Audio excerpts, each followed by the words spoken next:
acteur et réalisateur. Aujourd'hui, on est en France, à Paris, donc chez moi. Voilà. Alors en fait, moi j'ai différentes casquettes, je suis artiste en général, en fait, avec un gros A, comme on dit, quoi. Et je suis comédien. Donc, voilà, tout le monde connaît c'est quoi le métier d'un comédien. Hein. Tu galères plus que tu travailles. Et je suis auteur, j'ai écrit mes trucs, mes petits films, mes sketchs, voilà quoi. Et je réalise mes trucs que j'ai écrits. Et je joue dedans.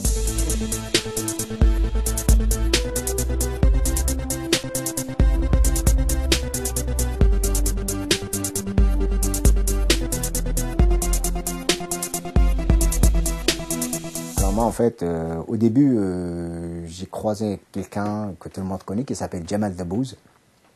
En 98, on s'est vu, il a kiffé sur moi. Comme je parlais pas bien français à l'époque et je mélangeais 3 langues. Je parlais berbère, arabe, français ou une seule phrase.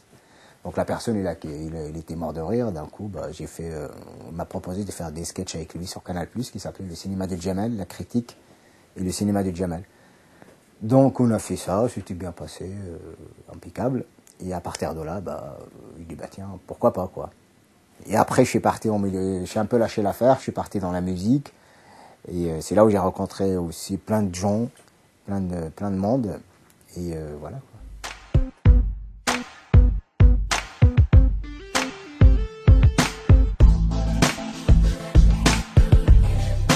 En fait, j'ai réalisé 2, 3, 4 petits courts-métrages. Tu vois, au début, j'avais réalisé un truc pour le vote en France.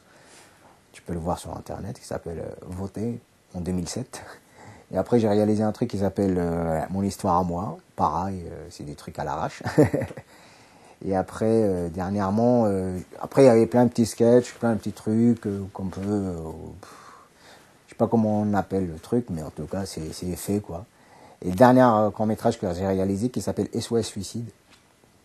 Alors, j'ai réalisé, j'ai joué dedans, je l'ai écrit, j'ai réalisé. C'est pas mal, j'aime bien.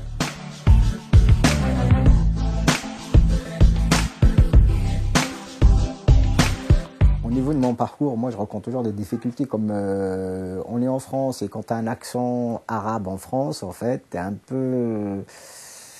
c'est pas un accent anglais, quoi, tu vois. Limite, si on te demande pas, c'était en règle. Tu vois, ou bien des fois tu te présentes à un casting, on va te dire que on fait pas de film communautaire, tu vois, c'est limite si tu viens pas avec un chameau, quoi. C'est ça en fait la difficulté en France. Soit ton accent tu le fais commercialiser, soit il faut le travailler pour arriver à l'enlever, pour arriver à travailler pour avoir du travail. En général, on fait pas de film communautaire parce que je suis d'origine arabe, berbère, mais pour moi, on fait toujours des films communautaires quand il y a que des blancs. Pour moi, c'est un film communautaire, ouais, c'est la France, mais il n'y a que des blancs, c'est pas métissé en fait, c'est pas la France d'aujourd'hui. Mais ça va, ça commence. La seule difficulté aussi, c'est quand t'as pas d'agent, t'as pas accès, quand t'as pas d'agent, t'as pas accès au plan, tu vois. Quand t'as pas de piston, t'as pas accès à plein de choses, même que tu vas faire le casting, on va t'appeler. Quand tu viens pour faire le casting, tu vas voir une photo d'un petit mec connu parce qu'il a commencé, il y a tout le monde derrière lui, que toi tu vas jouer, on va dire non, finalement t'es pas trop connu, t'es pas trop commercialisé, ou t'es pas une marque pour arriver à travailler avec toi, quoi. Mais pour l'instant, moi je dis, je fais mes trucs, je réalise mes trucs, je joue dedans, et je pousse les portes, et j'avance avec mon propre train, en fait. Très bien. J'ai construit mes rails, là j'ai construit mon train, et maintenant je pousse un peu le train, quoi. Comme j'ai dit, en fait, moi, mon parcours, je suis sur un bateau à moteur, mais je rame.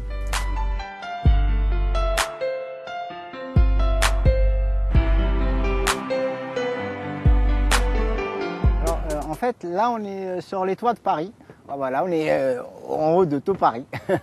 Sur les toits de chez moi, en fait, dans mon immeuble. Moi, j'habite au rez-de-chaussée, et là, on est sur les toits. Je trouve ça, c'est beau, hein, de voir tout Paris. Donc je suis berbère, je suis du sud du Maroc. La ville, elle s'appelle la ville Agadir. J'ai grandi, je suis né, j'ai grandi en fait, dans un quartier qui s'appelle Al-Batwar. Al-Batwar, Al-Hay Senaï. J'ai passé mon enfance, mon adolescence jusqu'à 21 ans et à 21 ans j'ai quitté le Maroc pour la France.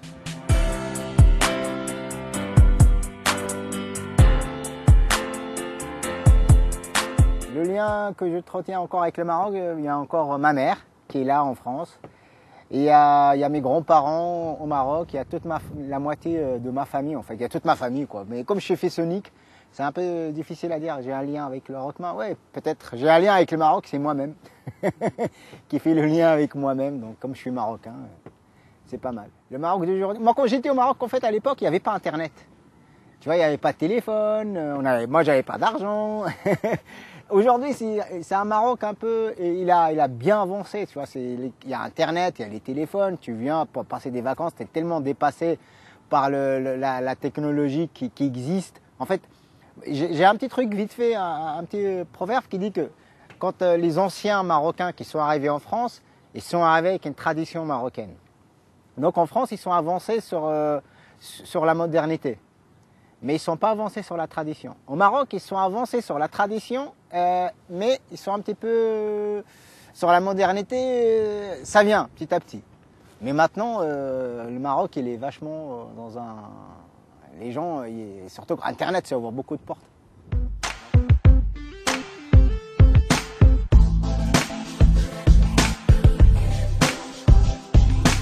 Moi, ma double culture franco-marocaine, c'est difficile quand tu arrives ici à 21 ans, tu arrives dans un pays en fait, tu es obligé de savoir comment les gens y rigolent, tu es obligé de savoir comment les gens réfléchissent, tu es obligé de parler la langue, il faut recommencer tout à zéro. Moi j'ai recommencé tout à zéro, c'est-à-dire je suis né à 21 ans, je suis rené encore à nouveau, donc avec tout ce qui va avec, tout en gardant le côté camaro, tu vois, que j'ai, ma culture, et en fait de ramener cette culture, de la mélanger avec la culture d'ici, et de faire sa propre culture à la fin.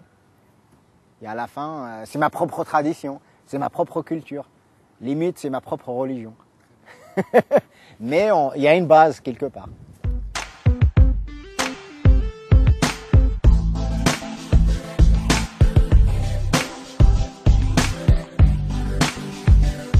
Qu'est-ce qui me manque de plus de Maroc? Je sais pas, on manque le Maroc quoi, en général. Le Maroc, le côté salam alaikum, sabah al-khair, msa al-khair, ça va, kider, sarbatay. Les gens ils te disent bonjour, ils te connaissent pas, c'est pas grave, on se dit bonjour entre nous. Il y a le côté on parle, côté populaire, un côté moi j'ai grandi dans un quartier pauvre, on va dire. Mais on est toujours pauvre, mais on est riche de l'âme. C'est ça, il manque tout en fait du Maroc.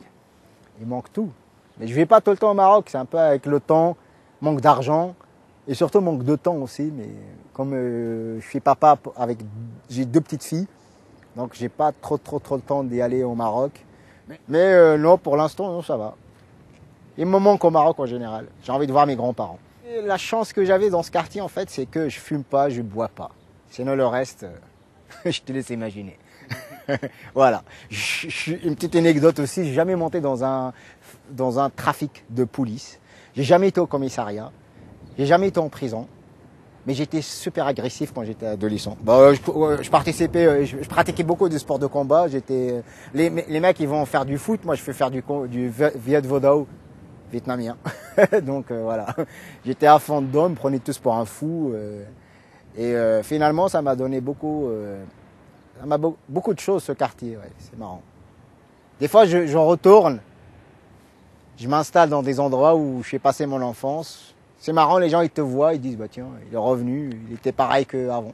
Il n'y a rien qu'à changer. Les murs c'est toujours les mêmes. Il y a les gens qui changent des fois, il y en a qui meurent, il y en a qui deviennent vieux, il y en a qui naissent, qui grandissent. Et voilà, ça fait sa vie. Mais voilà, le Maroc.